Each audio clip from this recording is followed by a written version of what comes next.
This is for educational use only. Our group is allowing our instructor, Mr. Roldan Ardines, to use this as an educational material. Good day everyone, I am Engine Cadet Andoyan Anderson. For this today, I will explain the market integration. Market integration. Market integration shows that relationship found in a market. The extent of integration influences the market conduct of the firm and consequently their marketing efficiency. Markets differs in the extent of integration and therefore there is a variation in their degree of efficiency. Market integration is a process which refers to the expansion of firm consolidating additional marketing function activities a single management. Example of this market integration like partnership to each other uh, to make it a big company. Types of market integration. The first one is horizontal integration. Next one is vertical integration. And the last one is conglomerate integration. So horizontal integration is a competitive strategy where business entities operating at the value chain level and within the same industry merge to increase the production of goods and services. Overall gain from the horizontal integration is an increase in the market power and minimal loss for being non-integrated. For me, for my understanding of this horizontal integration is to, I think this company will be combined with each other and will be uh, merging to each other to increase the product. For example, like this one, horizontal integration, mergers, merge, partnership, and acquisition, like that.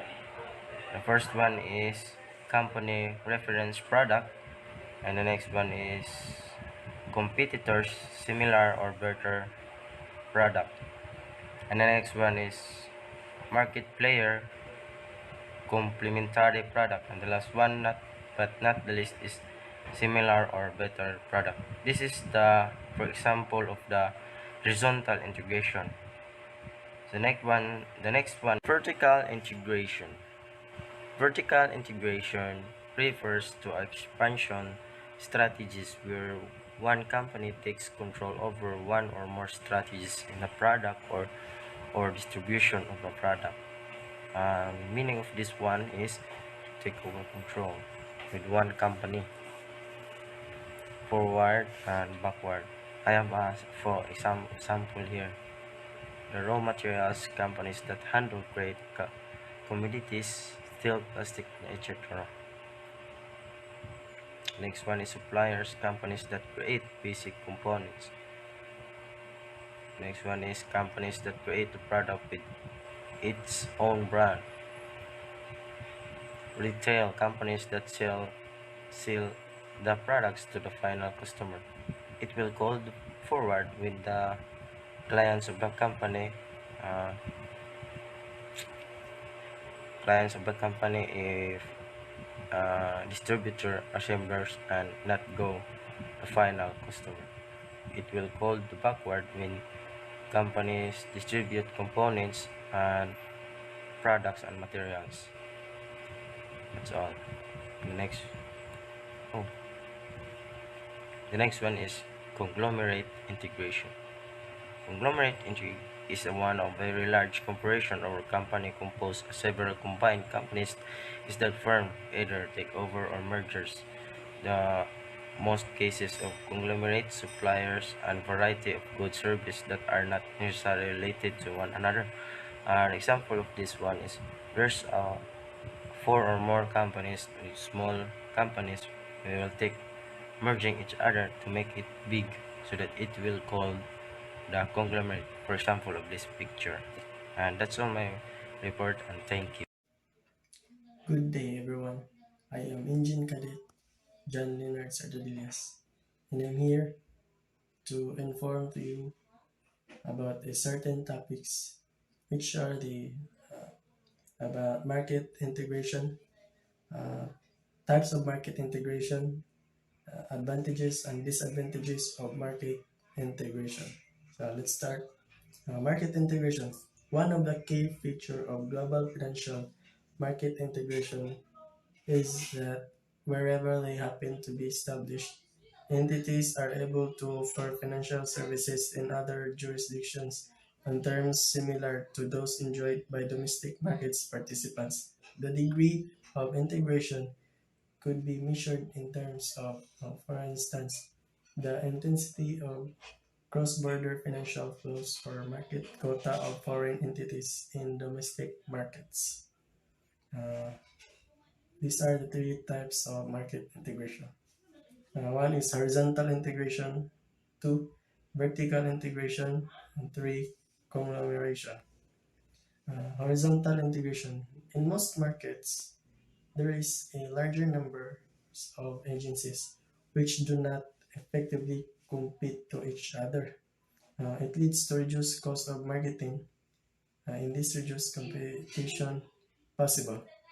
Uh, these are the advantages of horizontal integration. One is lower cost, two, higher efficiency, three, increased differentiation, four, increased market power, five, reduced competition, six, access to new markets, seven, economics of scale, eight, economics of scope, nine is international trade.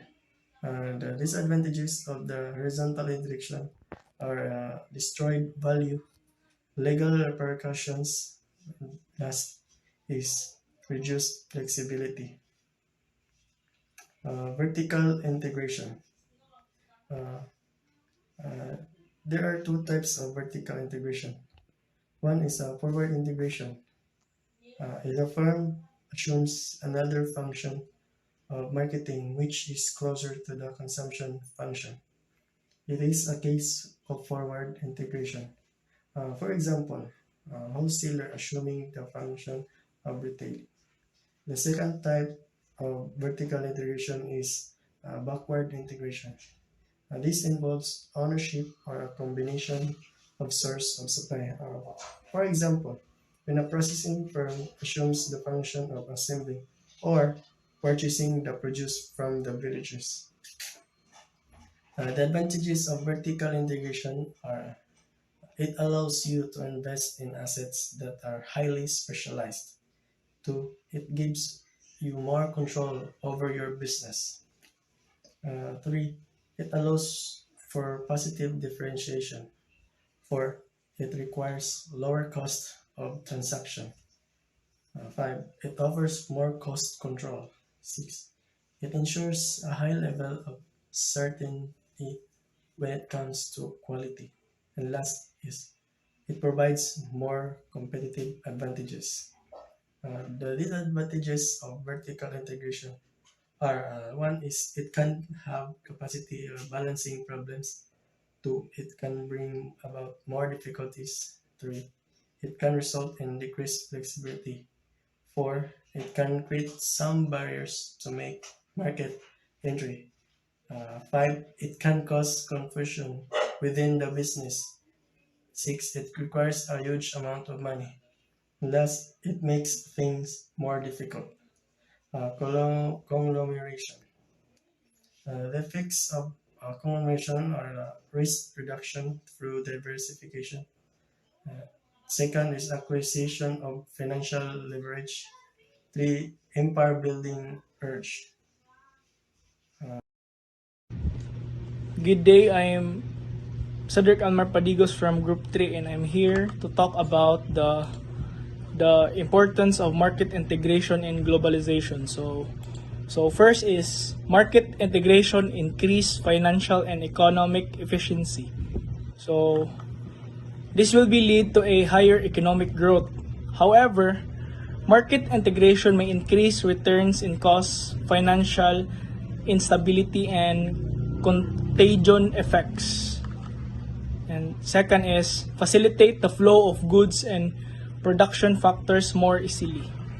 So, next, market integration can reduce the cost of trade. So, we just need to improve the availability of goods and services and increase consumers' purchasing power and member nations. So, employment opportunities tend to improve because trade liberalization leads to market exportations, technology sharing, and close-border investments. And also, market integration provides a number of social benefits, including broadening the range of financial services and investments opportunities available to consumers and increasing in competition in the provision of those services.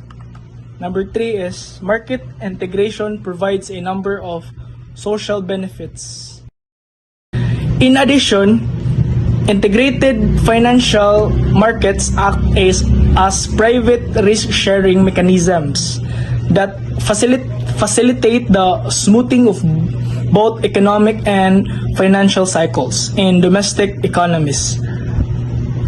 Moreover, market integrations enable greater risk diversification, thereby contributing to more effective risk managing and to financial stability. Number 4. The integration of the goods market and the services markets, the capital markets and the labor markets, the data and information markets, and so forth. Market integration goes hand in hand with globalization, and it is also like a win-win situation. With market integration, globalization runs faster because of the business going on. Entrepreneurs importing some products and consumers buy it, so it really helps globalization improve in that manner. Number 5. Entrepreneurs have visualized the global market integration in the thinking of opportunities.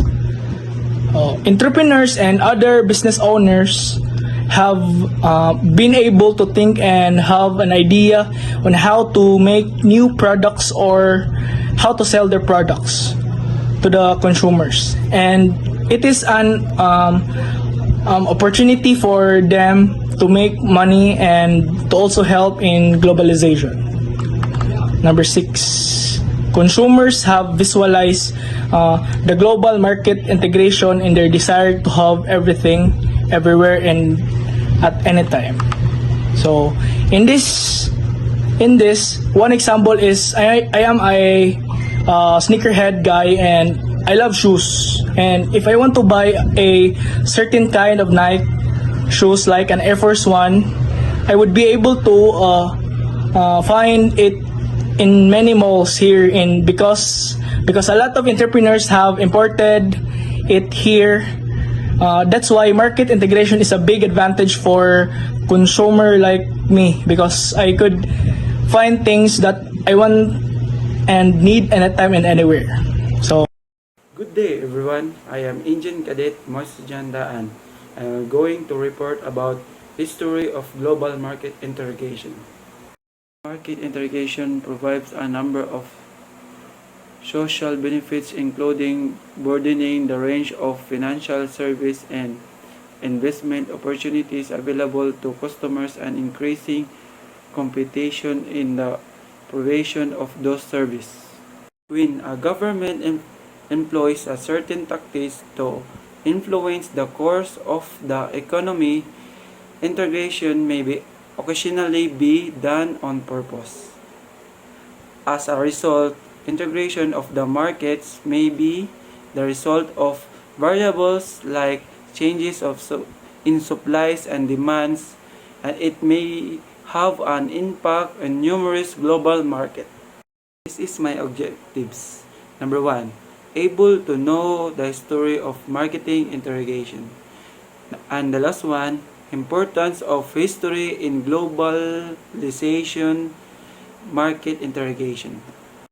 These are some history backgrounds of market integration. integration of global market was started when a big American corporation began to emerge after the Second World War with raising of the new conglomerates. Asia and Europe had been trading at least since the time of Roman Empire. Findlay and O'Rourke in 2007. Between the 1510s and the 1780s, spice export to Europe growth at 1.1% yearly, i.e. 25 times over the whole period. Diverous 2010, yet as O'Rourke and Williamson argue, price demands led to a few benefits to Europe customers and Asian producers.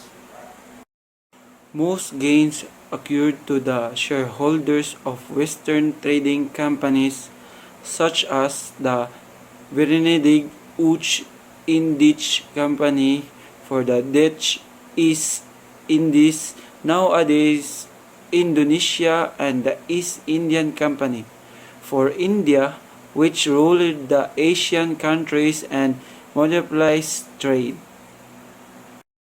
According to Harvey, in 1990, since the city and countries were able to extend their search beyond borders and patterns of trading and technology because of developments in shipping and navigation.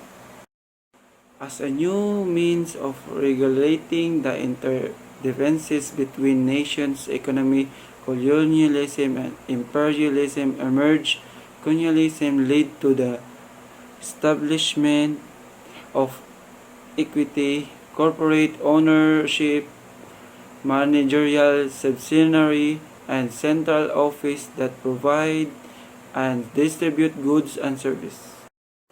Prior to the trends in globalization of the 20th century, international trade and exchange of goods and services were already practiced. From 1850 to 1930, GDP per capita fell by 8% in China and growth only by 13% in India. Admittedly, it increased by 80% in the Dutch East Indies and double in the Japan. But this was not sufficient to catch up with the two world leaders. The United Kingdom increased by 111% in the same period, and the United States increased by 187%. On the eve of the World War I, the GDP per capita of Japan was 28.1% of the British one. That of Indonesia is 17.7%, that of the India 13.7%, and that of the China 11.2%. Madison Project 13. The Great Divergence by Ken Palmer's 2000. There he claimed the last late as 18. Some areas in China, such as the region around Shanghai, were as advanced as England. Some years later, Persian 2011 made a similar claim of India, yet neither India nor China underwent industrial revolution and in the 19th century detachment or decline. They witnesses significant advancement in global marketing integration and the development of truly world economy in the 19th century. The development of technology was essential in this, but the railroad, locomotive, and marine steam engine, which transformed global transportation starting in 1830s, were also beneficial. Market integration provides a number of social benefits, including broadening the range of financial service and investment opportunities available to customers and increasing competition in the provision of those services. In addition, the integration financial market acts as a private risk-sharing mechanism that facilitates the smoothness of both economy and financial cycles in domestic economies. Moreover, marketing integration entails great risk diversification, thereby contributing to more effective risk management and to financial stability. And for all my reference, here's the website that I get all my reports. So that's all, and thank you guys. Guys, I'm Engine Cadet Vivencio G. Amarillo Jr. and we tackle all about the benefits of market integrations economy. What is market integrations meaning, guys? Become one single market. For example, when an import tax in one of the markets removed, it has been long been recognized that market integrations is far more efficient than from integrations. In addition, globalization is a term used to describe how countries, people, and business around the world are becoming more interconnected as forces like technology, transportations, media, and global finance make it easier for goods, services, ideas, and people to cross traditional borders and boundaries. Thus, market integrations beneficial to economic globalizations and why? Global economic integrations measuring the impact of globalizations on individual economies, people, companies, and economies are more integrated and interconnected than ever before. This helps facilitate connections which leads to specializations, innovations, and economic progress. And examples of market integrations are the establishment of wholesaling and facilities by food retailers and the setting up of another plant by a milk processors. In each case, there is a concentration of decisions making in the hands of a single management. Benefits of globalizations for business. Those in favor of globalizations theorize that a wider of product, services, technologies, medicines, and knowledge will become available, and that these developments will have the potential to reach significantly larger customer bases. This means larger volumes of sales and exchange, larger growth rates, and more empowerment of individual and political system through the acquisitions of additional resources and capital. These benefits of globalizations are viewed as utilitarianism, providing the best positions benefits for larger number of people. And there is particularly strong opportunity for business growth in markets where strong economic growth is also projected. Globalization of production. Globalization is transforming the ways in which nations interact. National economies become integrated as the flow of goods and capital across borders expands, and standards, theoretical models, a fall in trade barriers or transport cost triggers an increase in trade between producers in one country and the consumers in another country, with a gradual dismantling of trade barriers and capital flows becoming easier. Globalization of production has flourished when firms expand their supply chains across national boundaries, creates an opportunity for developing countries to engage in international production via trade.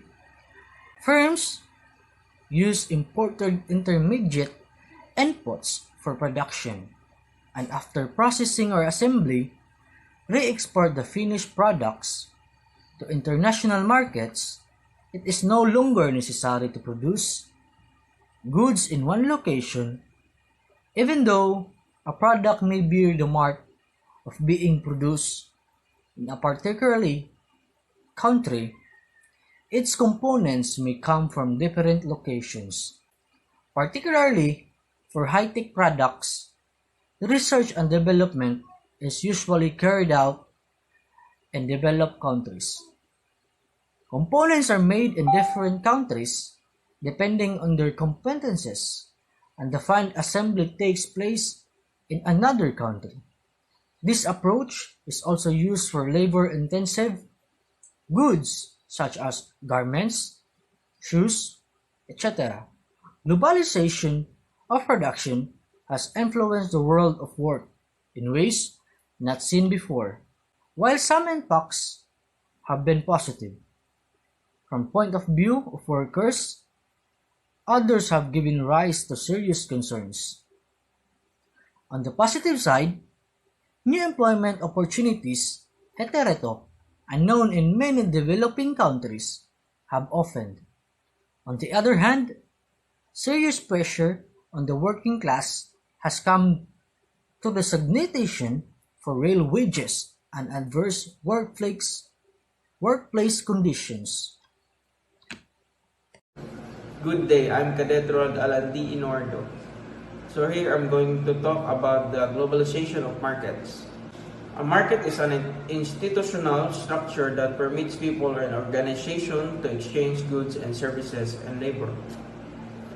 Example, the United States is a market. The United States, Canada, and Mexico from a quasi-free market governed by the US. Mexico, Canada Free Trade Agreement. So in short is USMCA. The European Union is also a market. A global market is not limited to specific geographic location but rather involves the exchange of goods and services and labor anywhere in the world. A business may located in the United States. It may purchase components for its product from Japan, South Korea, Germany, and Mexico.